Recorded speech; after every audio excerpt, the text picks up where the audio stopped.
Now I shall give the floor to Mr. Efthymios Dipleros from the Cypriot delegation.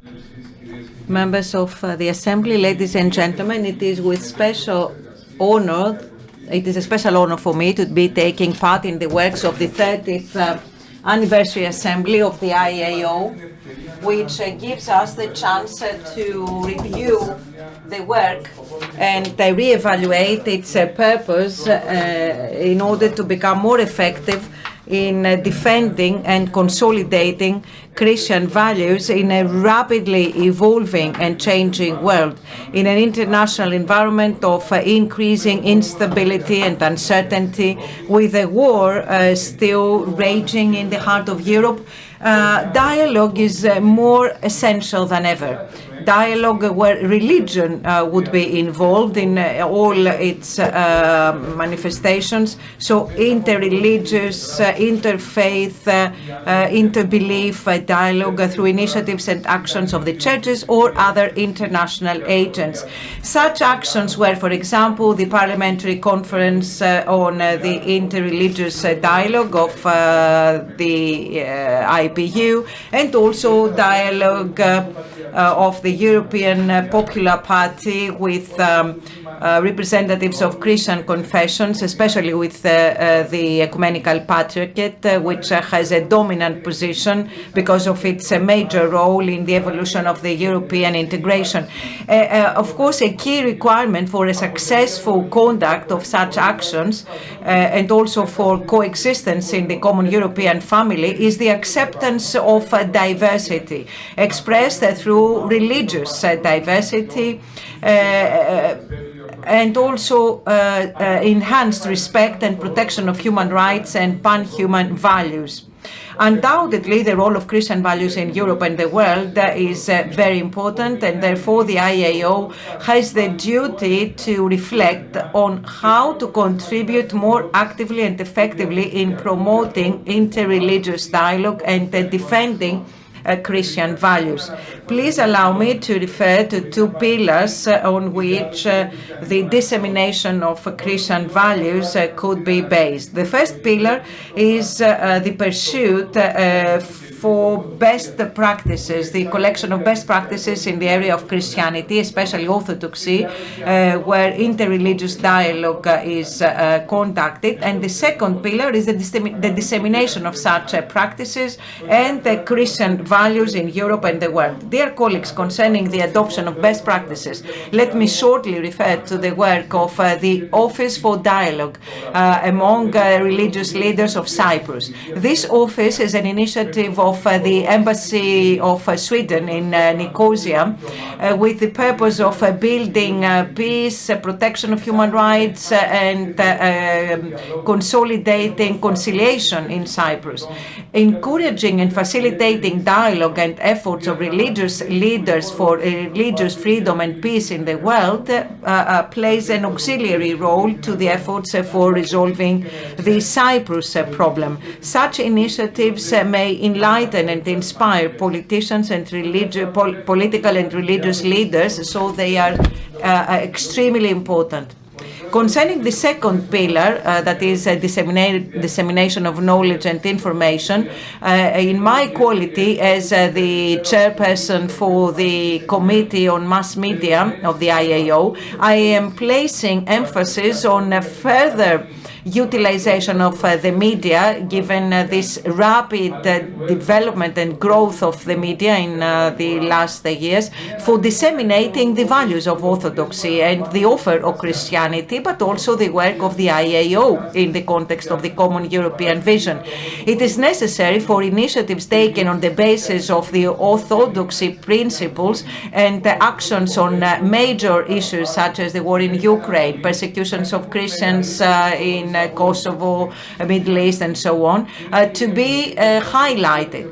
It is also important to have institutions and entities of Europe and the world to be involved, as well as spiritual people, members of the academia, and religious people in displaying the role of Orthodoxy and Christian values in Europe and the world. Finally, our role as parliamentarians has to be decisive in promoting pluralism and peaceful resolution of disputes.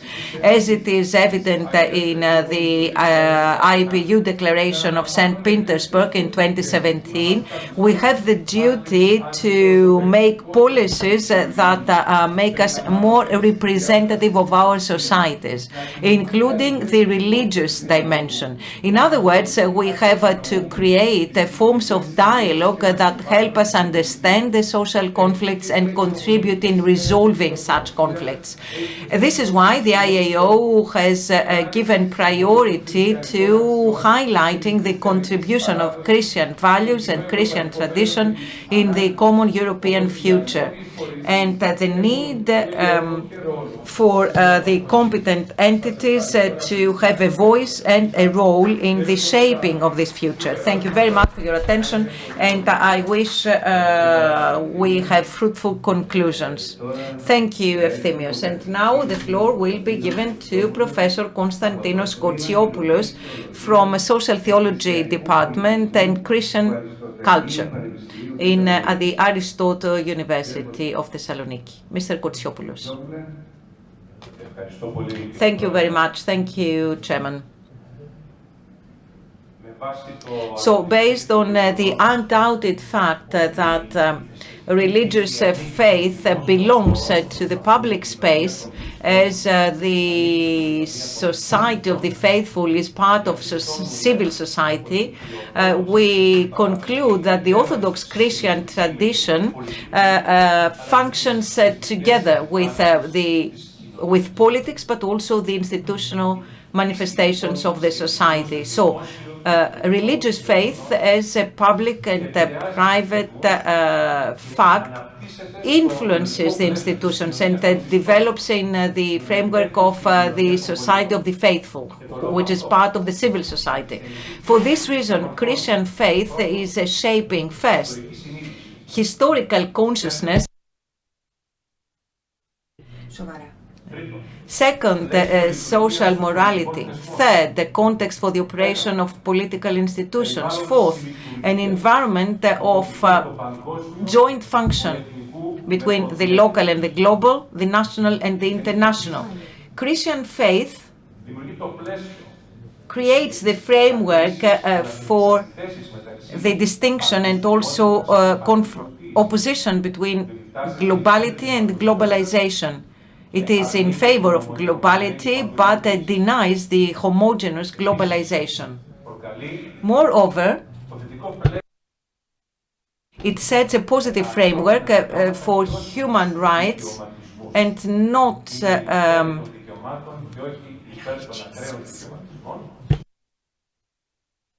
righteousness, because this is first a duty and then a right. So for this reason, the Orthodox Christian faith in the dialogue for the future of Europe supports and fosters extroversion, synergy, interstate collaboration, intercultural dialogue, interreligious dialogue against the confrontation, the conflict of civilizations and religions. Actually, it responds to the problems of the modern secularization of people. In other words, the problems of rationalism, individualism, technocratic modernization, which in turn generate chain reactions and other problems, religious indifference, weakening of religious symbols, existential uncertainty and safety, division of social coherence, anxiety and loneliness, and then that's why in the UK there is a ministry for loneliness, and soon there's going to be ministry for families in France. And the current government has also announced the establishment of a ministry for families and social cohesion, which is a very positive initiative taken by the government. And this is the first time that such a thing happens.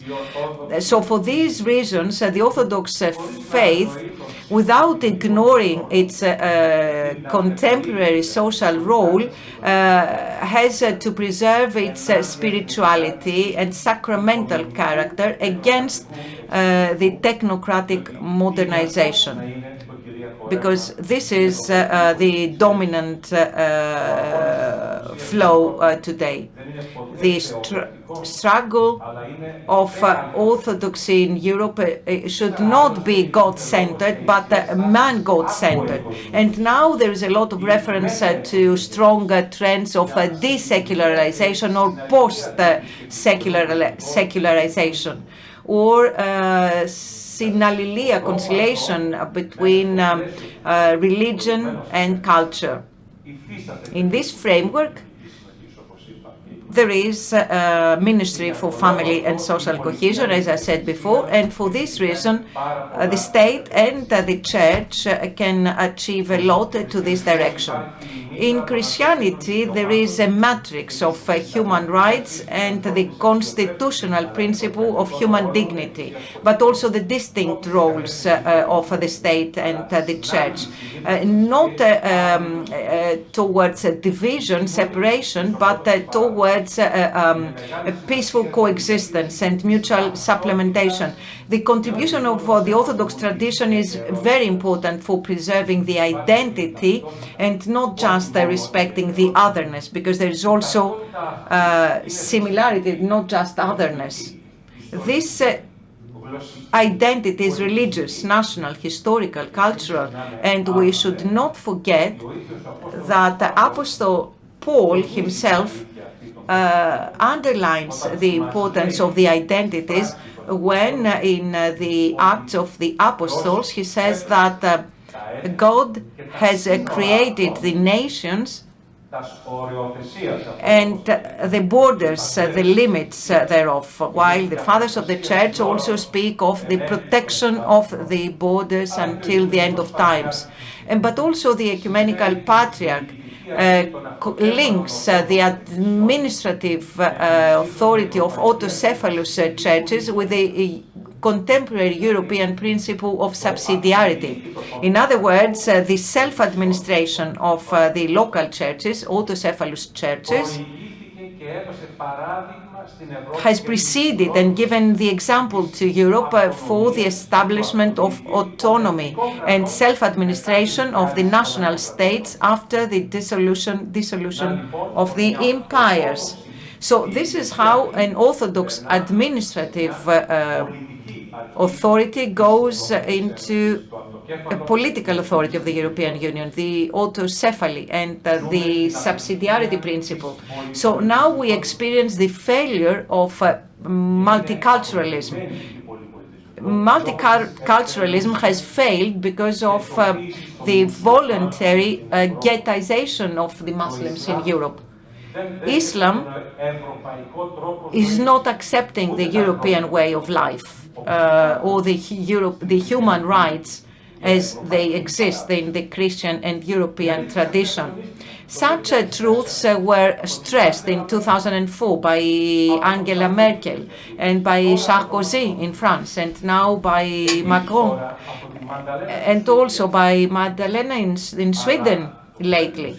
But the most impressive part is that even Marxist scholars, such as Slaven Zizek, the well-known Slovenian professor, accept this truth that Islam is alien to the principle of human rights, the human rights that exist in Christian Europe. And indeed, Zizek, the Marxist philosopher, is also making his self-criticism, saying that Marxist philosophers were mistaken, were wrong, when in the name of protecting any migrants, attacked against the Christian establishment, supporting the Islam environment. And in this context, himself, as well as other Marxist philosophers, in their self-criticism, say that time has come for the condemnation of Islamic violence against the Christians, both in Asia and in the Middle East. So, as Orthodox people, we have the major responsibility to highlight another major problem, the contemporary risks of the fourth industrial revolution, the digitization of everything, the metaverse reality, as we call it, the reality of meta-humanism or artificial intelligence. Meta-humanism or metaverse, another major reality, the hybrid mix of humans and machines, because this is exactly the effort that is taking place now to change human nature by implanting microchips subdurally so that they can be more powerful, stronger, and they have night vision. And this will lead to advanced, modified, and perfected human beings, which have very little to do with human nature. So to this direction, genetic engineering, along with implants and the use of robotics and nanotechnologies and biotechnology and artificial intelligence are planned to be used to modify human beings that will now have robotically enhanced intellectual and physical capabilities, as Harari admits, speaking of restart meaning that we delete life as we used to know it with Christian customs, and we are going to a new digital metaverse. But of course, not everyone is going to have equal access to these capabilities of robotics. To be pointed out that the delegation of the Church of Greece in the European Union has raised this issue of a metaverse or meta-humanism and asked for such dangerous experiments to be stopped because they alter human nature itself. The digital revolution, the fourth industrial revolution, has many positive aspects, but also multiple unknown adverse elements. Apart from military security and economy, there is a third global order, the digital order, that will be even more impactful. And the other major challenge, the one of political correctness, as we heard yesterday in the opening speech from the Secretary General, Mr. Maximos Charakopoulos, political correctness of the woke culture, the restart culture, and degradation of Christian anthropology or human nature, or domination of virtual reality and not real life.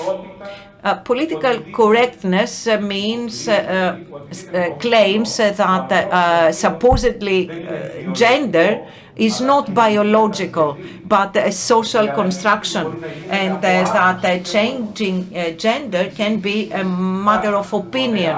And the terms parent A, parent B, and wishing happy vacation, happy holidays, and not a Merry Christmas. And here we should congratulate the I.A.O. for a strong voice raised in the EU when this matter was discussed. And then we have another challenge, the one of political economy. But the social character of Orthodoxy, with its strong social teaching, can lead to the criticism of Calvin theory, which is behind the rich countries of the North or the countries of the Eurozone. And we have seen the publication in Le Monde Diplomatique that we, the rich countries of the north, are imposing sanctions and austerity measures to the poorer countries of the south because they do not have a well-ordered an orderly economy. And that's why there should be strong sanctions, which is a Protestantic perception of an extreme capitalist model. And the response here is the welfare state and the rule of law, which is created by the Orthodox tradition. Of course, we always have the geopolitics of Orthodoxy, which is another contribution.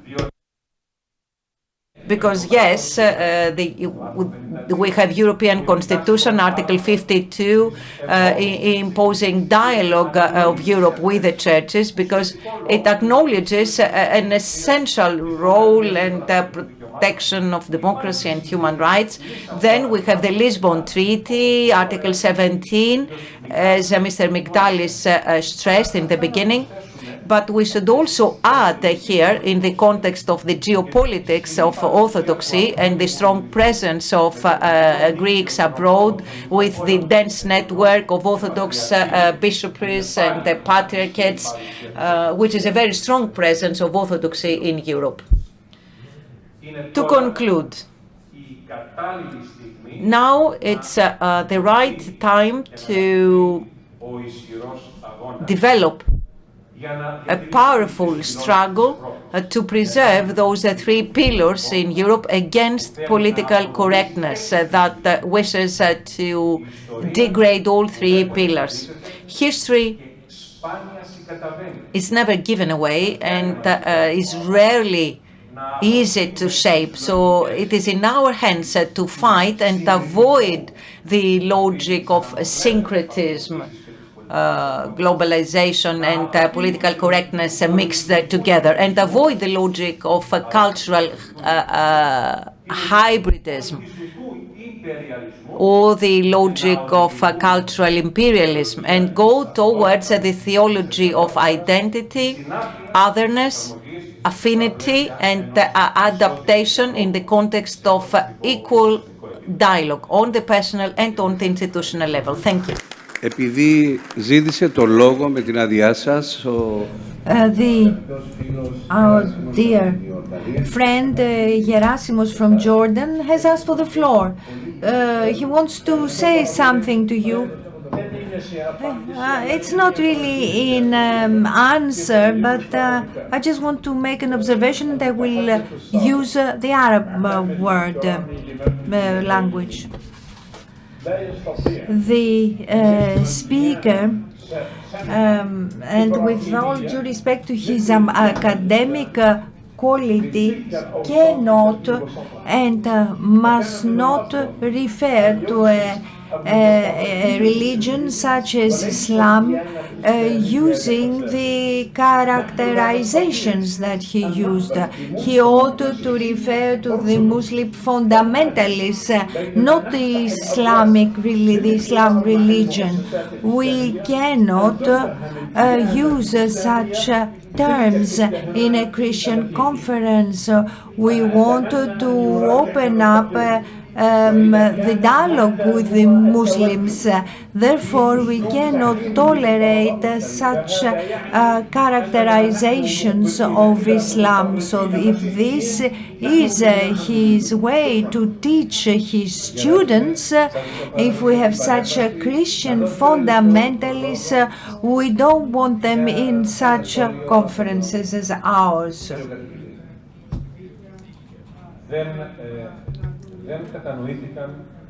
Well, I'm afraid that what I said was not properly understood. What I said is what the European leaders say and what is written officially. I'm not against the dialogue between Islam and Christianity. Of course, we are in favor of the dialogue between Christianity and the Abrahamic religions. However, we need to point point out what the whole of Europe and literature accept. That is, that there is a problem, and this is not to insult Islam, but Islam is another world, a world that is not compatible with the principle of human rights or the distinct roles between state and church. Islam is religious and political. The imam is a political person and a religious leader. The Orthodox Patriarch is only a religious leader, and the canonical law of the Church does not allow it to intervene in political matters. Therefore, in the Orthodox religious traditions, there are distinct roles for the Church and for the state, and not the theocratic logic that is foreign to our tradition. The dialogue needs to go on between Islam and Christianity. Thank you, Professor.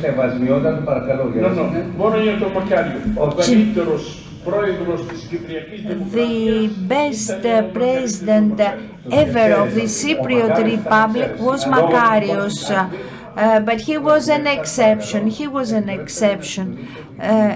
Please allow me to coordinate this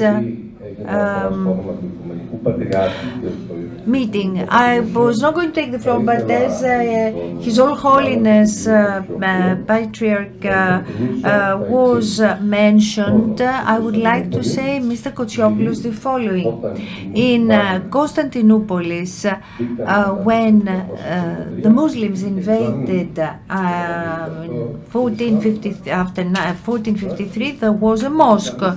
There was a mosque already then in Constantinople, and I will become more specific. And that mosque was rebuilt afterwards. And Muhammad, the Prophet, the invader found a mosque, in Istanbul, in Constantinople, and later on, the first mosque was erected in Constantinopolis next to Hagia Sophia. In 1048, Constantine Monomaque signed a peace agreement with Togrul and provided for another mosque to be erected in 717. The mosque was reconstructed, and the Patriarch, who is a religious leader, has always been, and the ecumenical Patriarch was the leader of a nation. He was an ethnarch. In Rumilet, all Orthodox belonged to, no matter what their language was, even the Arab speakers. Therefore, there was a coexistence model between Orthodoxy in Islam, starting with Magiket. We have the sultanates of Prusa and Nice in the Middle East, and we cannot raise walls, and I absolutely agree. We cannot raise walls between religions, and we cannot just present the viewpoints of some individual leaders as general rules.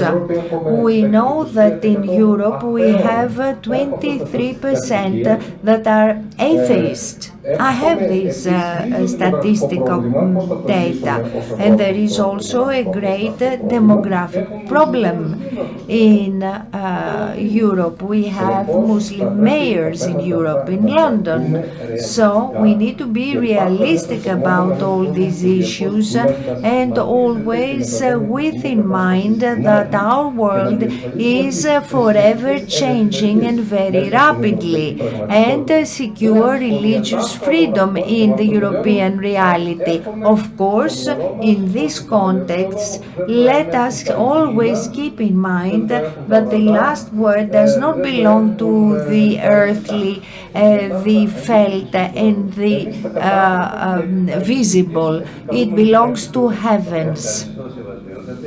Thank you. The Dean of the Theological School has asked for the floor for 1 minute, and then we shall stop because we are not going to finish if we continue. Okay, I think everything has been heard. Yes, the Dean. I agree. I just wanted to bring into this room a more optimistic note in relation to what my very dear colleague said a while ago. You know, it all depends on the viewpoint one has. In Greece, and let's not forget that in Greece we have maybe the largest Muslim community of Greek citizens in Thrace. And coexistence is peaceful. No problems with them, no difficulties, although some would like to have, would like us to have difficulties there. In Thessaloniki, our school and our university in 2016 inaugurated an independent 4-year curriculum for Islamic studies within the Theological School of Thessaloniki. It's a program that goes very, very well. 2 of the 3 muftis of Thrace teach in this program because they and we want to create a society of dialogue, coexistence and peace. Yesterday, Muslim students of our university celebrated in the prayer space that we have in our university. It is a space used for the prayers of Muslim and not only Muslim students. Thank you. Mr. Konstantinos Cholevas used to be 30 years ago present in the inauguration and establishment of the I.A.O. Mr. Cholevas, can you please step up to the podium?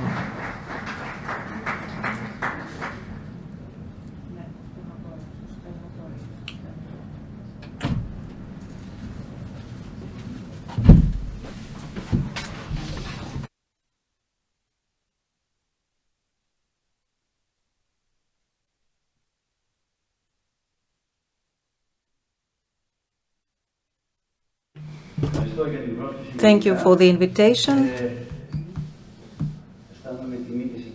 It's a great honor and pleasure seeing old friends after 30 years.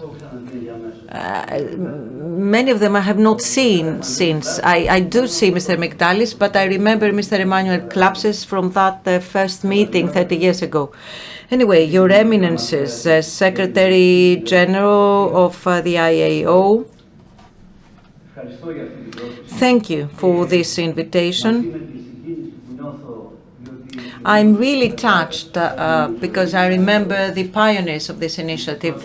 Some of them are still alive, some are not. Anyway, 30 years later, I'm glad to see that serious work has been done in the context of orthodoxy, dialogue, and addressing the problems of our times. It was an honor being there back then, and it's an honor being there today. And I will continue contributing in this work.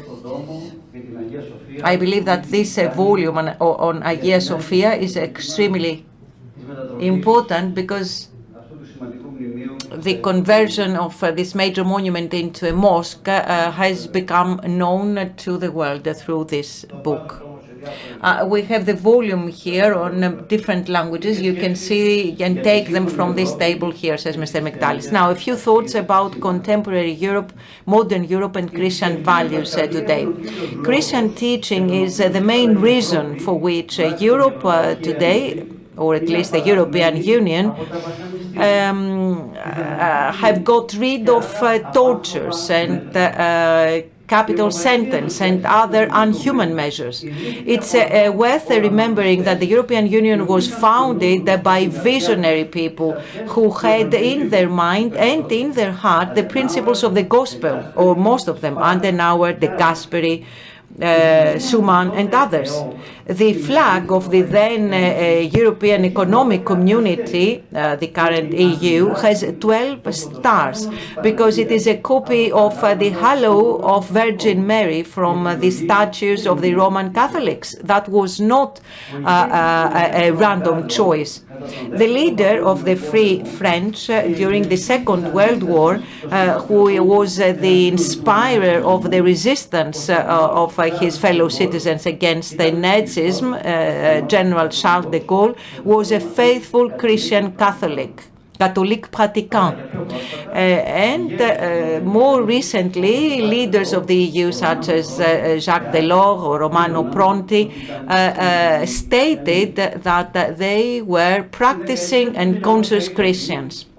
In the 1920s, the famous French scholar Paul Valéry has written a very important essay on the definition of Europe and European civilization, and he highlights there that where the names of Caesar, Gaius, Trajanus, Virgil are honored, or the names of Moses and Apostle Paul, and where Plato is studied with admiration, or Aristotle born nearby, and Euclides is Europe. This is Europe. So he means that culture-wise, a European citizen is one who has philosophically been raised with the influence of the ancient Greek rational thinking, Christian religiousness, and has been influenced by the Roman administration and the Roman law. The proper term is Byzantine Roman law. And other scholars and politicians, such as the English novelist Thomas Eliot and the Greek philosopher and former prime minister in the previous century, Panagiotis Kanellopoulos, have accepted these three foundations as essential for understanding the European civilization. Some people forget about these foundations today, and they vaguely speak of religious or humanistic roots of Europe. They avoid referring to Christianity because eventually they fear that the written reference to Christian roots of Europe in official documents may marginalize other religions or other cultures. Well, to respond to this objection, allow me to remind of two facts. In Great Britain, there is a personal union between the Church, the Anglican Church, and the state in the face of the current king or queen. But this country does respect the rights of other religions, and we see Muslims or Hindus become officers, professors, university professors, or prime ministers. On the contrary, Turkey writes in its constitution that it is a religion-neutral state, laïque. This is how they translate the French term état laïque. However, in that country, there are serious complaints that the rights of minorities are not being respected, and human rights in general are not respected. it. To put it differently, the preservation, the protection of Christian values of tolerance, dialogue, solidarity, respect of every person as the image of God makes a society more friendly to human rights. On the contrary, those who rejected the Christian values were led to authoritarian regimes and major oppression of freedoms and rights. And let me give you a couple of examples. Hitlerism was based on paganism and the adoration of ancient German gods. And let me also remind you that in the period of the Red Terrorism, Lenin would demolish churches, close monasteries, and executing members of the clergy, especially Orthodox. So Europe today, not just the states of the EU, but Europe as a whole, needs Christian values, especially in three areas. First, the human rights, respect for otherness and also identity, solidarity, humanism, social justice, respect for human dignity. The contribution of Enlightenment has been great, but do not forget St. John the Chrysostom, who had laid the foundations for the rights of women, children, the poor, and the weak. Yes, rights on one hand, but obligations also on the other hand. This is the Christian view. And we have a decision of ruling by the Supreme Court in Italy when a lady asked for the cross to be brought down from the walls of the schools in Italy. The Supreme Court ruled that the cross will not be eliminated from the classrooms because this is the root of human rights. That was the ruling of the Supreme Court. This is where we are looking at Italians, and this is how we respect human rights. Second, Christian values help in education.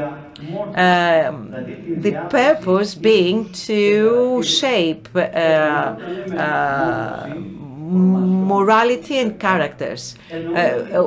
Formation or formation in French or morphosis in Greek is the shaping of humans combining knowledge, skills, but also moral principles.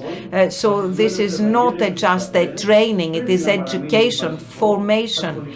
And the lesson of religions based on the gospel and the fathers of church should remain a key subject in the curricula of Europe, of course enriched with the contemporary democratic values.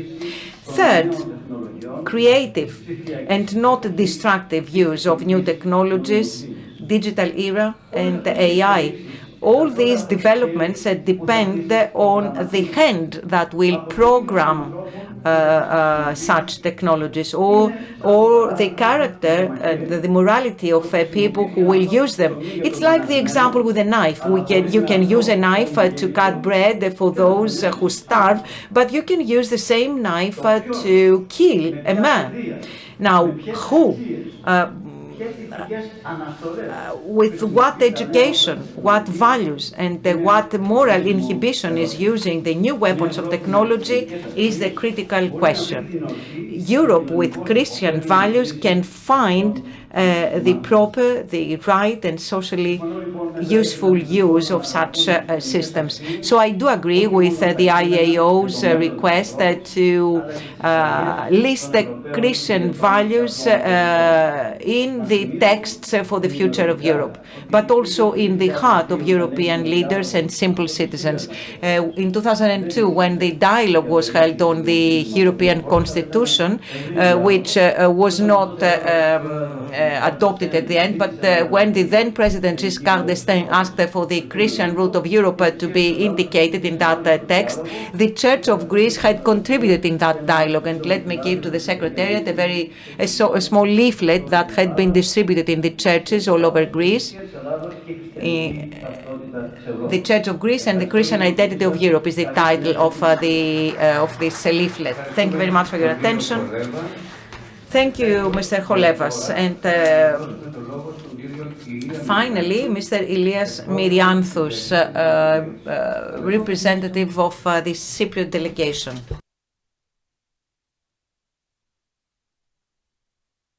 Eminences, Secretary General of the I.A.O, Chairman, ladies and gentlemen, dear colleagues, it is with special pleasure and emotion that I am saluting this 30th anniversary General Assembly of the I.A.O, and I want to thank you once again very warmly for your participation in the recent enlarged International Secretariat meeting of the I.A.O that we hosted in Limassol, and for the multi-faceted support and interest, for your multifaceted support and interest for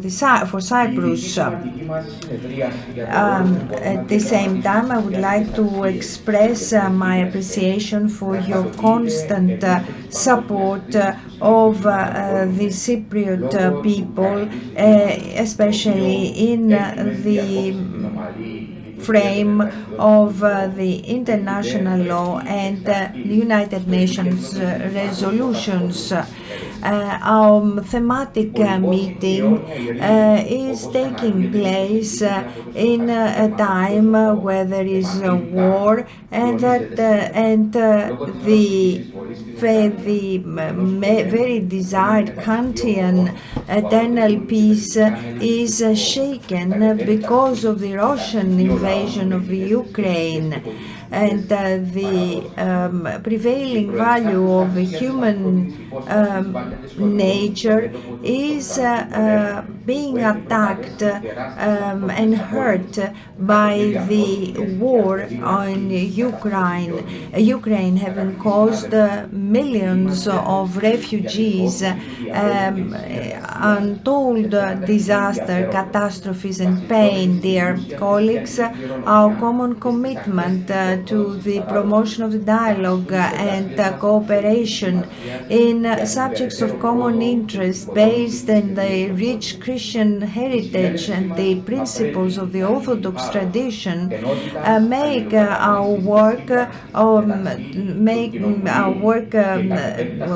vital importance for the further progress and establishment of peace in the world. The promotion of Christian values in Europe and the world goes hand in hand with one of the main objects of the I.A.O ever since its inception, which refers to the supportive role of the Orthodox tradition as a Unitarian force and bridge within Europe and outside. And we are, of course, observant of the international law in European principles and values, and we are all based on the ancient Greek spirit, the Roman law and Christian teachings. Our modern European civilization and human civilization at large has its roots in the Christian teachings that brings forth all the values of humanity, solidarity, justice and peace. And those values that were legated to us by Christianity were incorporated in the statutory texts of international and regional organizations, including the European Union. It is therefore a pity that some circles try to to expel the Christian tradition from the dialogue, from the future of Europe, silencing the fact that Christianity is one of the basic pillars of the European civilization and European history. I.A.O's initiatives that I agree with aim at bringing forth the role of Christian values and principles for the promotion of peace and cooperation in the world. And I hope and wish that the conclusions of our discussions will further enhance the role of the I.A.O and the promotion of our thesis worldwide. I hope at the same time that our conclusions will be heard and taken into consideration by the leaders of the European Union. Last speaker, Mr. Marinos Moschoutas from Cyprus. Secretary General, members of the I.A.O, ladies and gentlemen, it is with pleasure that I'm addressing you here today in this festive General Assembly, and especially after the enlarged International Secretariat of the I.A.O, the meeting of which we hosted last March in Cyprus. In a world that is characterized by the diversity and complex challenges, the importance of interfaith, interdoctrinal and interreligious dialogue must be upgraded, especially in an era where there are conflicts, interstate conflicts and civil wars, whereas bigotry, extremism and prejudices are threatening the social fabric. In this context, we in I.A.O are promoting respect for human life, conciliation between nations and the unity of the humanity. The social justice and cohesion is what we want, facing in the face of all our challenges, and the crisis of value crisis is among the evils that we are faced with. The social institution of family is the cell of every society, the bud of every society, and the family is actually praised by all the Abrahamic religions, and the I.A.O has recognized in its relevant declarations and resolutions the signifying role of religious values in the modern globalized world. According to the 16th Sustainable Development Goal, in the next 7 years, the states must ensure the attribution of a legal identity to all, and of course the idea is the creation of families. This is an important goal for the reinforcement of our societies, especially in the context of his isolation from members of the families, although these families may be sharing the same home. Ladies and gentlemen, the I.A.O. must play an important role in facing and handling critical social issues. The healthy family is the greenhouse for disinterested love and all the values and acts that emanate from such love. We need to foster this institution of a healthy family. In this framework, the I.A.O., throughout the 30 years of its existence, has been working with dedication, first of all, for the unity of Orthodoxy and for the promotion of Christian values in the modern political space and parliamentary discourse, especially in Europe. And the I.A.O. has made a démarche to the European institutions, placing on the table the issue of the wider possible participation of civil society bodies, including our organization, with the aim of actually turning our society in the road of politics, but with the quintessence of Christianity. In conclusion, I would like to say that all of this is going to do away with confusion and uncertainty. Mr. Mygdalis, we shall start again at 5 o'clock. So, we have